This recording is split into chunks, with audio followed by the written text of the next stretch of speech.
Bienvenue dans la Pause Café, le podcast qui aide les indépendantes à comprendre l'entrepreneuriat et le web. Je suis Camille, webmaster sous Elementor et WordPress depuis 2020 et mon job, c'est d'aider les indépendantes comme toi à créer, développer et gérer leur site internet. 2 fois par mois, on se retrouve pour un nouvel épisode. Alors installe-toi confortablement, prends un petit café et je te souhaite une très bonne écoute.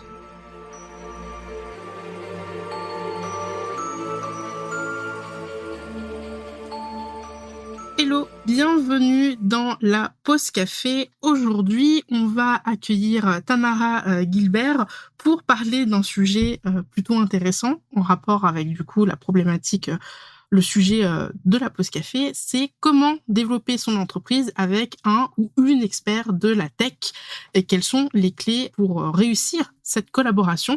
Hello Tamara. Salut. Comment tu vas ? Ça va, un peu stressé, mais ça va. Ça va bien se passer. Est-ce que tu peux te présenter, dire ce que tu fais, à qui tu t'adresses, aux auditeurs qui nous écoutent ? Ouais. Mais du coup, je suis Tamara Gilbert. Je suis product manager dans une startup. Donc, j'ai fait 10 ans comme développeuse dans l'embarqué puis dans le web. Et donc aujourd'hui, mon objectif, c'est d'accompagner les entrepreneurs et plus particulièrement les fondateurs de startup tech à développer leurs produits avec des bases solides et surtout construire un lien fort entre le business et la tech. Ok. Vraiment, aujourd'hui, ceux qui nous écoutent, vous êtes entre de bonnes mains parce qu'on a 2 geeks actuellement, là. Ouais, 200% tech. C'est ça. Est-ce que tu peux nous définir un petit peu plus ton métier ? C'est quoi concrètement ? Alors, d'un côté, je vais faire le lien entre vraiment l'équipe commerce, les dirigeants qui vont pas du tout connaître la tech, et les équipes qui sont vraiment tech. Je vais leur dire quoi faire, leur définir les objectifs, qu'est-ce qu'ils vont faire. Et vraiment, donc traduire. En fait, je suis un peu une traductrice entre le monde normal et la tech. T'es la médiatrice, quoi. Ouais. C'est un peu le Google Translate de la tech au monde normal, des moldus. Exactement. Ok. Pour toi, est-ce qu'il y a des raisons pour lesquelles c'est important pour des entrepreneuses en ligne, des entrepreneuses ou indépendantes, voilà, ou des petites entreprises, de collaborer avec des experts de la tech ? Quelles sont les raisons ? Qu'est-ce que ça leur apporte à eux ?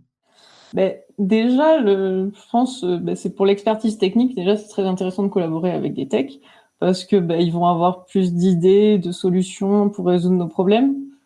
Donc, que ce soit sur de la création de produits ou sur la mise en place de process, sur des tâches qui nous prendraient énormément de temps. Enfin, on va gagner du temps, de l'énergie, du stress, de choses qui vont marcher, pas marcher, on va pas savoir, on va y passer des heures.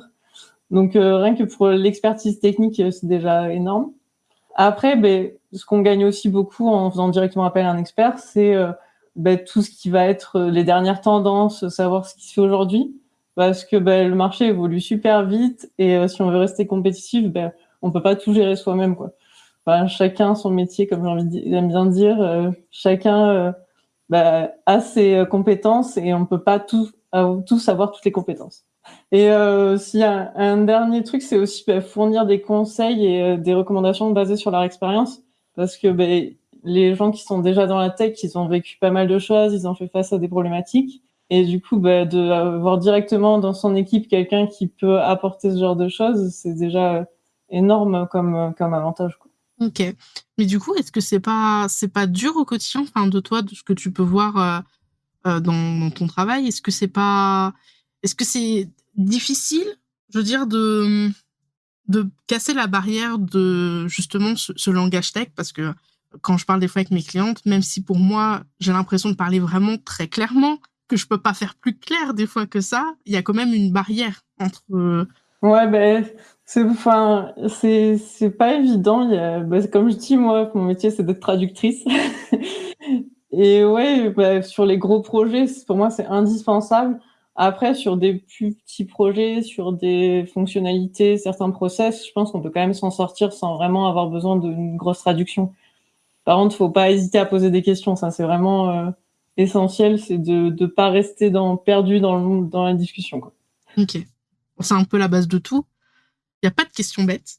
Exactement. Mais c'est vrai que des fois, sur le fait accompli, il y a quand même une certaine réticence, des fois, à se dire il va se moquer de moi, il va penser que je suis vraiment très très nulle alors que pas du tout. Est-ce qu'il y a des erreurs courantes que les entrepreneurs et les entreprises en ligne font quand elles travaillent avec des experts de la tech? Et si oui, comment est-ce qu'on peut les éviter? Alors, je pense l'erreur la plus courante dont j'ai entendu parler et que j'ai le plus vu aussi, c'est de pas savoir exactement ce dont on a besoin. Parce que si on définit pas besoin nos attentes, nos objectifs, les délais, les fonctionnalités, si on n'est pas au clair, nous, dans ce qu'on veut, bah déjà, c'est foutu d'avance parce qu'on ne pourra jamais demander ce qu'on veut. Même si le tech est très, très bon, il ne pourra pas deviner, en fait. Donc, faut vraiment être clair sur ce qu'on veut, quoi. Après, faut faire attention à qui on prend comme tech. Ouais, des fois, il y en a qui sont recommandés, du coup, on fait pas trop attention et finalement, c'est pas ce qu'il nous fallait. Enfin, faut vraiment quand même aller chercher un peu qu'est-ce qu'il a fait avant, quelle est son expérience et vraiment savoir pourquoi on veut travailler avec lui, en fait.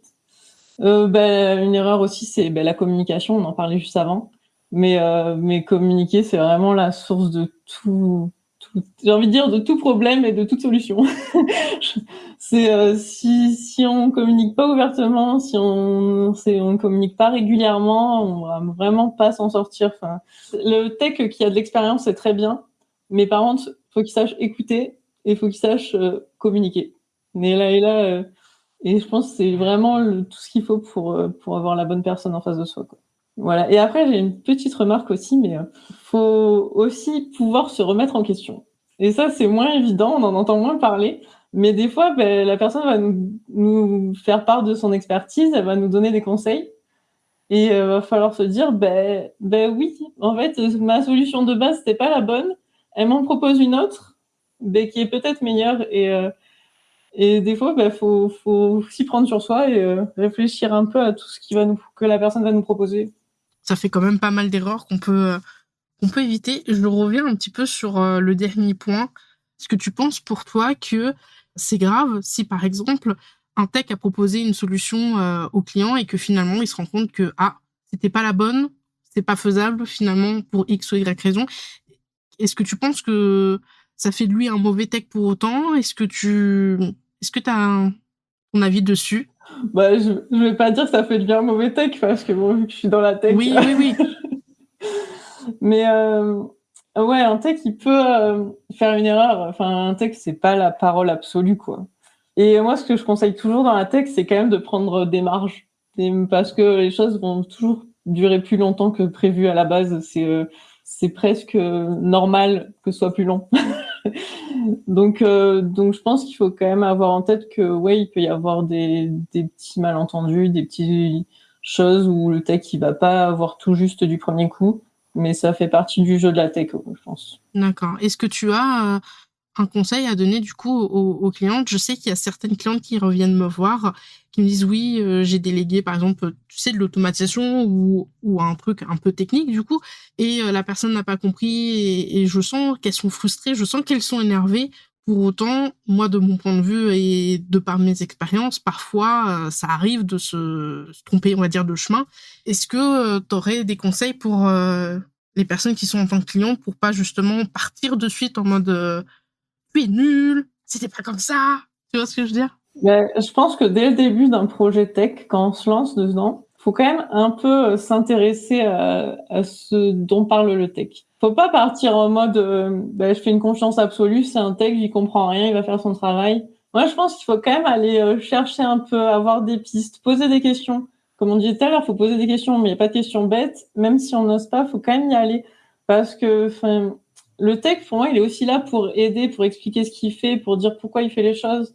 C'est pas juste démerde-toi et puis on verra après, quoi. Et je pense qu'il faut aussi voir les choses, c'est vraiment une collaboration. Enfin, c'est pas juste je te donne un sujet, tu te démerdes et tu le récupères à la fin, tu vois.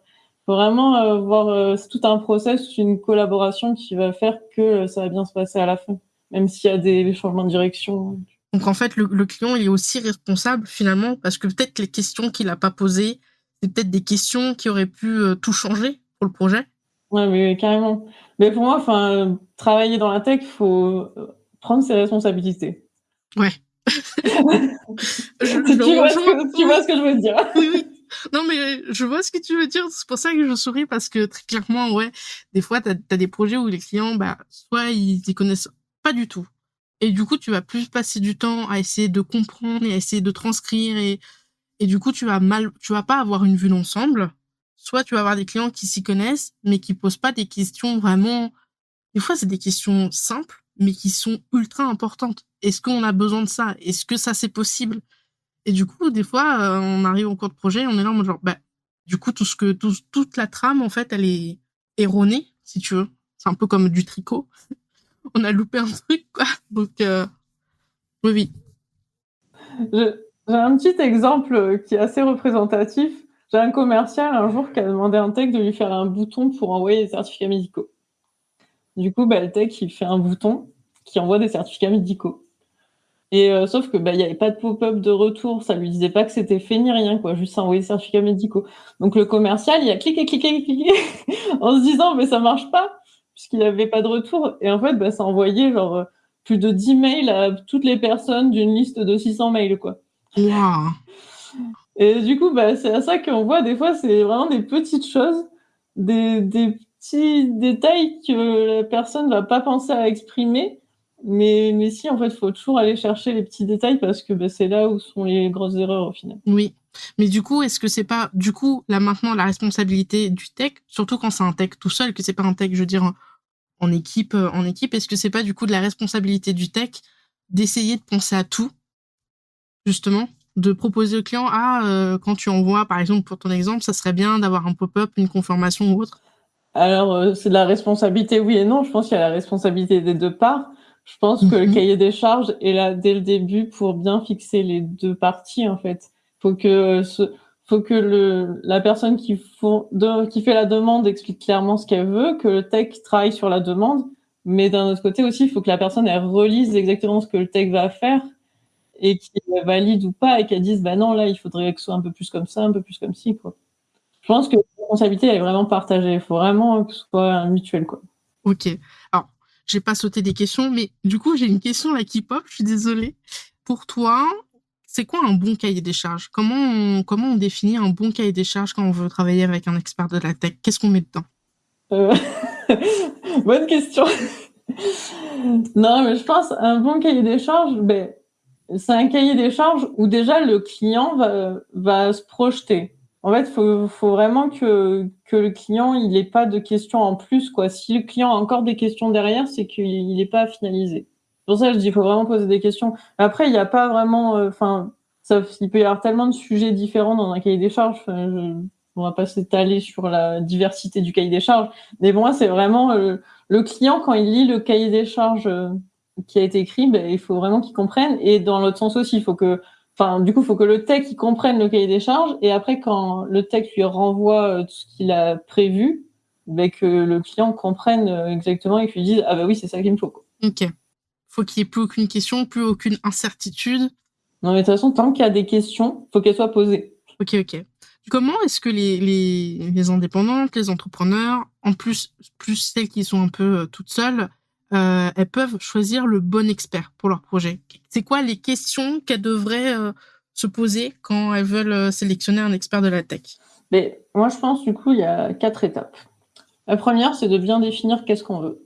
Quelles sont les fonctionnalités, quels sont les objectifs, les exigences. À partir de ça, on va aller chercher des gens qui ont déjà fait des projets du même genre ou qui ont de l'expérience, qui peuvent apporter une plus-value en fait à ce qu'on recherche. Donc on va faire une liste d'experts tech et à partir de cette liste, on va un peu vraiment examiner leurs expériences, ce qu'ils ont fait, discuter avec eux, leur poser des questions.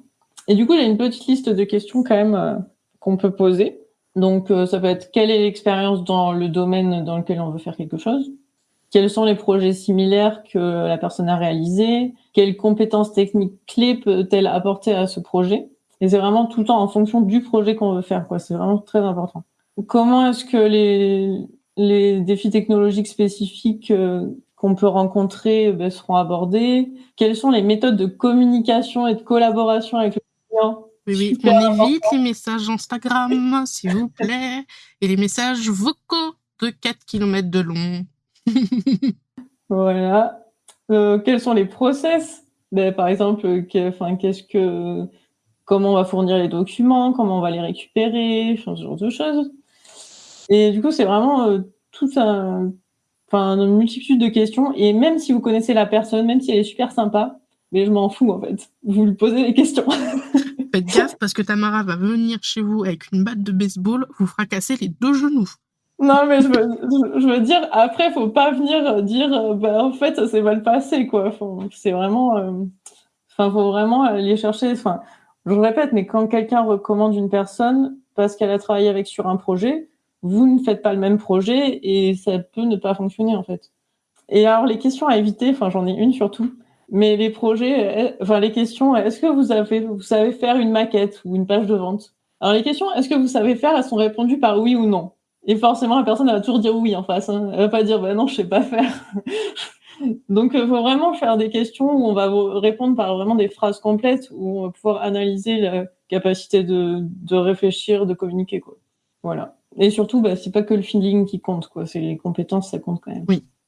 Du coup, j'ai 2 petites questions. La première question par rapport à ce que tu disais pour trouver son tech finalement. Comment est-ce qu'on les trouve, les experts de la tech? Parce que il y en a plein qui se disent déjà experts quand on marque des fois des mots-clés sur LinkedIn et Instagram. Il y en a plein, mais est-ce qu'il y a des astuces pour trouver cette espèce cachée? Moi, je vais surtout sur LinkedIn et sur les plateformes de freelance comme Malte. En général, je fais un premier repérage sur Malte. Je regarde un peu les profils qui correspondent à ce que je recherche. Et puis après, je vais sur LinkedIn, je regarde un peu ce qu'ils font, je tâtonne le terrain et après, je les contacte. Mais ouais, je pense qu'il faut vraiment aller vers des gens qui ont fait des projets similaires. Parce que le titre en fait ça veut rien dire pour moi. L'expert expert WordPress, expert Webflow, tout ça. Faut vraiment aller voir les projets que la personne a fait, quoi. C'est vraiment ça qui compte. Ok. Et ma deuxième question, est-ce que tu penses que du coup ça serait une idée, possible, intéressant, que je sais pas, une entrepreneuse qui cherche quelqu'un dans la tech, elle lui fait passer un entretien, mais par exemple elle lui fait passer un entretien pour résoudre, tu sais, comme un mini test, par exemple. Ah, les tests. Oui. Oui, j'étais obligée de l'aborder. Moi, je fais pas de tests en entretien. Je parle beaucoup de l'expérience. J'aime beaucoup qu'on me raconte les expériences passées. Je pense que c'est très révélateur. Autant poser des questions sur les problématiques qui ont été rencontrées, pourquoi le projet s'est terminé, pas terminé. J'aime bien aller dans les détails des expériences passées, mais je suis pas du tout test. Mais pour l'instant, ça m'a plutôt réussi quand même. Ok. Et t'es pas test parce que tu n'en vois pas l'utilité ou parce que t'aimes pas ou parce que c'est pas, tu préfères vraiment l'échange? J'en vois pas l'utilité. Moi, j'ai fait une école d'ingénieur et donc en sortant, j'ai fait beaucoup de tests moi-même quand j'étais développeuse pour des recrutements. Et franchement, un jour, j'ai fait un test, j'ai eu, je sais plus, 90 sur 100, un truc comme ça. Et le monsieur il m'a dit, waouh, vous avez fait un des meilleurs scores qu'on ait jamais vu. Et franchement, je pense qu'il y avait absolument rien d'utile dans son test. C'était vraiment que des questions d'école. C'est vrai que j'ai de la mémoire et du coup, je me rappelais des réponses, mais c'était vraiment inutile, quoi. Et je pense pas que ça soit représentatif de la réalité, un test. Après, c'est souvent des questions bêtes. Tu sais, faire l'algo du truc. Je parle pour dev. Et du coup, les tests, c'est pas forcément quelque chose que tu vas pouvoir accrocher à quelque chose de concret. C'est un peu tiré par les cheveux. Mais le problème, c'est que même on peut passer à côté de gens très bons en faisant des tests comme ça, parce que justement, c'est des gens qui vont ou se braquer, ou des gens qui vont dire, mais ça, je l'ai fait à l'école, mais c'est la flemme, quoi. Parce que c'est pas du tout le monde le monde du travail, en fait. Le plus dur dans la tech pour du dev, c'est vraiment de s'imprégner d'un projet parce qu'on commence rarement un projet de zéro. Et quand on arrive sur un projet, le plus dur, c'est de comprendre le code des autres. Mais c'est vraiment le truc qu'on n'apprend pas à l'école et qui transparaîtra jamais dans un test, quoi. Ok. On avait parlé tout à l'heure de parler, communiquer, etc. Est-ce que tu as, je sais pas, entre 1 et 3 conseils pour vraiment avoir une bonne relation, une relation de confiance avec un expert de la tech, surtout pour ceux où la tech, vraiment, c'est comme les maths, quoi. Genre vraiment, ils voient un outil et ils ont de l'urticaire. Bah, déjà, de toute façon, poser des questions, enfin, pour moi, c'est vraiment le principal. Enfin, si la personne elle dit: «J'y comprends rien», mais je pense qu'il faut toujours comprendre un petit peu, même si on va pas mettre le nez dedans, même si on va pas tout comprendre. Je pense qu'en fait, quand tu vis de ton business, tu peux pas, laisser à l'aveugle une partie de ton business. Même si tu fais pas tout toi-même, même si tu peux pas tout connaître, mais ça peut pas être une phase obscure, quoi. Et après, je pense que même si on a des inquiétudes, faut le dire. C'est pas que des questions techniques, en fait. C'est même des questions, là, ça m'inquiète un peu parce que j'ai l'impression que ça marche pas ou là, ça m'inquiète parce que, je comprends pas trop, en fait. Mais, je pense que si on a besoin d'être rassuré, faut le dire. Parce qu'un tech qui sera bon, il saura l'entendre, l'écouter et il saura, être réceptif et faire passer le bon message pour qu'on ait confiance en lui, en fait. Du coup, il y a certaines qualités d'un expert tech qui font que c'est un bon expert tech, hormis cette notion que tu viens de nous... qui est vraie, hein, l'écoute et le fait de rassurer. Est-ce qu'il y a d'autres qualités ou d'autres, pas de qualités, mais d'autres attraits de personnalité? Je pense que c'est un peu lié, mais savoir reformuler les demandes et ça, c'est un truc qu'on peut très vite se rendre compte si ça marche ou pas. Voir, la personne, on lui dit ce qu'on veut et si elle arrive à l'exprimer avec d'autres mots et qu'on lui dit: «Ah c'est exactement ça», déjà, c'est tout gagné. D'accord. C'est déjà un bon point. Ouais. Et après, peut-être plus sur la partie technique, mais que je pense qu'il y a des choses qui sont très importantes sur tout ce qui va être sécurité, risque par rapport aux données, ce genre de choses. Et quelqu'un qui va directement vous parler de ce genre de problématique, je pense qu'en général, ça va quand même être quelqu'un qui est assez expérimenté et qui a l'habitude de faire face à plein de choses. Et c'est rassurant, je pense. C'est de très très bons points. Je vais rebondir sur l'aspect sécurité parce que des fois, j'entends des échos de mes clientes et d'autres où vraiment ça me fait très peur au niveau de la sécurité que certaines personnes pratiquent. Est-ce qu'il y a certains points de vigilance au niveau sécurité à avoir? Genre quand le tech il va nous dire quelque chose ou nous présenter quelque chose, d'un point de vue sécurité, on doit avoir une petite alarme qui dit Je pense que c'est pas que de la vigilance, mais c'est légal à un moment. Parce qu'on entend parler de RGPD, de cookies, ce genre de truc, c'est obligatoire. Donc si le tech il en parle pas, faut s'inquiéter. D'accord.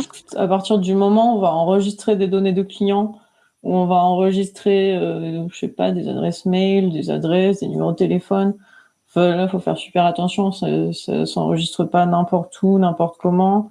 Et oui, il faut faire très attention à ce genre de choses. Ok. Mais il y a vraiment d'autres... je sais pas, quel exemple je pourrais te donner? Par exemple, un tech qui dit qu'il va héberger lui-même tout le système sur son truc à lui. Mais c'est un peu dangereux. Tu vois, c'est même pas un exemple qui m'est venu en tête tellement c'est. Je te le dis parce que juste avant, on m'a demandé de faire ça. Un client m'a demandé de faire ça et je lui ai dit non. Non, non, non, non. Moi, j'ai un exemple. Il y a une semaine, c'était la semaine dernière.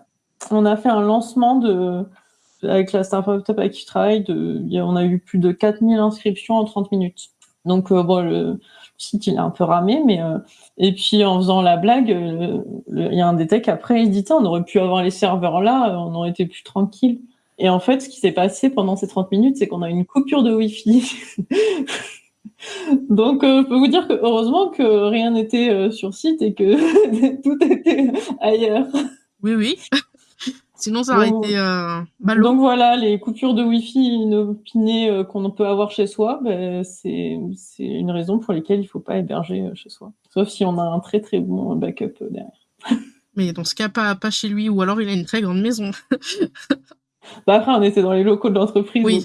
Donc... Déjà, vous avez déjà une infrastructure qui est déjà un peu plus adaptée. On va dire ça. Oui, mais bon, ça évite pas que le Wi-Fi Oui, pète. oui, oui. De toute manière, à part nous, où il n'y a plus d'électricité et plus de Wi-Fi, c'est indépendant de notre volonté. On a beau être les meilleurs tech, avec les meilleurs outils, les meilleures machines, s'il n'y a pas d'énergie. Ouais. Oui, après, les hébergeurs, oui, ils ont tout ce qu'il faut, les infrastructures, pour pas que ça coupe à la moindre coupure, quoi. Mais on peut pas tout savoir ça chez soi. Ça coûte cher. En vrai, ça serait bien.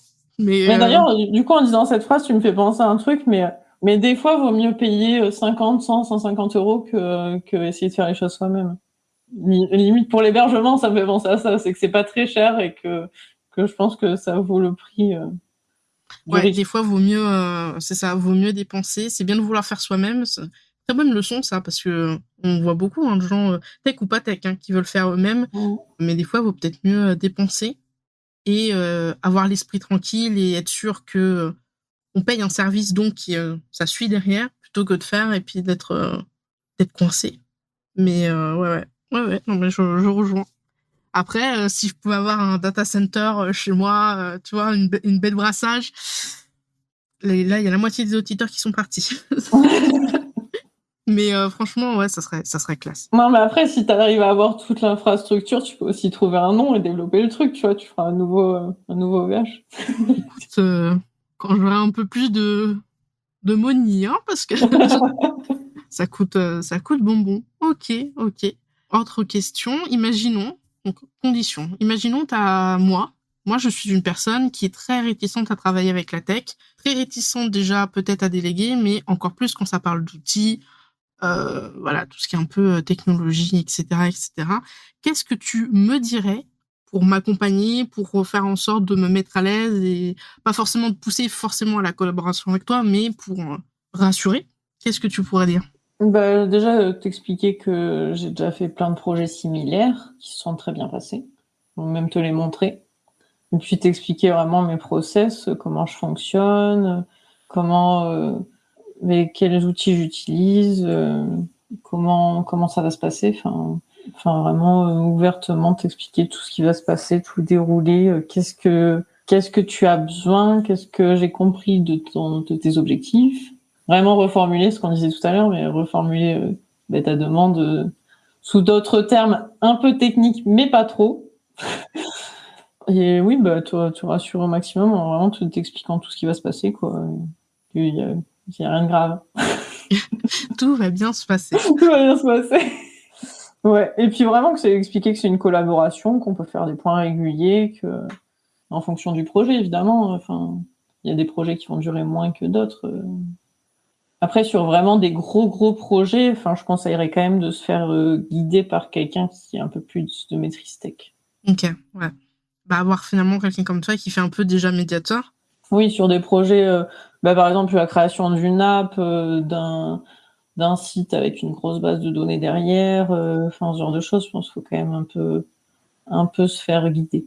Le tech qui est bon techniquement sera pas toujours très bon en communication, quoi. Je pense que plus on va profondément dans la technique, dans le code pur, moins il y a de communication. Bah, c'est surtout que enfin, plus on va dans le code, plus le tech, il a la tête dedans. Et c'est vrai que du coup, des fois, c'est peut-être un petit peu dur pour lui de relever la tête et de regarder le projet, en fait, sur son ensemble.